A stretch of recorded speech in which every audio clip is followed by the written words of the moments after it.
Hi friends, welcome back. இது நம்மளோட பிக்னஸ் கிச்சன். எங்களோட மார்னிங் சண்டே ரொட்டீன் இப்படி தாங்க.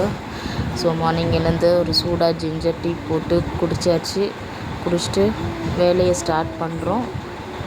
ஸோ சண்டேனால நம்ம வீட்டில் எப்போவுமே நான்வெஜ் தான். இது பார்த்திங்கன்னா வெள்ளை வவ்வால் சொல்லுவோம். அந்த ஃபிஷ் எடுத்தாச்சு, சிக்கனும் கொஞ்சம் வாங்கியாச்சு. ஸோ பிரியாணி போட்டுட்டு நம்ம ஃபிஷ் ஃப்ரை பண்ண போகிறோம்.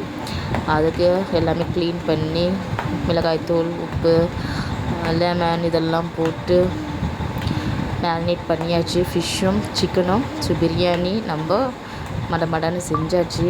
ஸோ மார்னிங் பிரேக்ஃபாஸ்ட் நாங்கள் சிம்பிளாக எடுத்ததுனால ஸோ சீக்கிரமாக 1 o'clock சிக்கன் பிரியாணியும் ஃபிஷ் ஃப்ரையும் பண்ண போகிறோம்.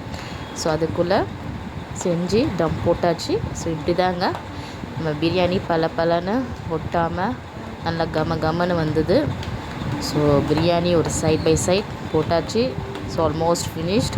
டம் போட்டு இறக்கிட்டு நல்லா கம நெய் ஊற்றி அதை அப்படியே க்ளோஸ் பண்ணிவிட்டு ஸோ சைட் பை சைட் இப்போது ஃபிஷ் ஃப்ரை பண்ணிடுறோம்.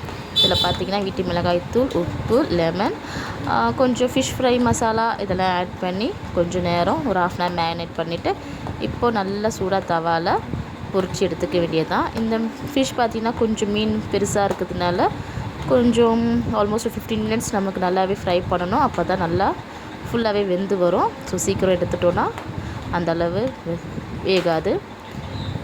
ஸோ இந்த மாதிரி நல்லா டீப் ஃப்ரை பண்ணியாச்சு. அண்ட் ஆல்மோஸ்ட் எல்லாமே ஓவர். ஸோ சாப்பிட வேண்டியது தான். ஸோ இப்போது நம்ம வீட்டில் இன்றைக்கி சண்டே ஸ்பெஷல் இப்படி தாங்க, சிம்பிள் அண்ட் குயிக்காக முடிஞ்சிடுச்சு. ஸோ ஃபிஷ் ஃப்ரை, கொஞ்சம் சிக்கன் எடுத்து கொஞ்சமாக ஒரு கிரேவி மாதிரி பண்ணியாச்சு. ஸோ அது வந்து கிண்ணத்தில் பார்ப்பீங்க. அண்ட் ஃபைனலி நம்மளோட பிரியாணி ரொம்பவே சட்டிலாக நல்லா இருந்தது. ஸோ யூஸ்வலாக பிரியாணி செய்கிற அதே ஃபார்மேட்டில் பண்ணியாச்சு. எங்கள் வீட்டில் சண்டே ஸ்பெஷல் சமையல் இப்படி தான் போச்சு. ஸோ வீக்லி இப்படி தான் கொஞ்சம் இருக்கும். ஸோ ஃபுல் டே நம்ம ஒர்க்கிங்னால கொஞ்சம் நேரத்துக்கு இப்படி இருக்கும். பாய்.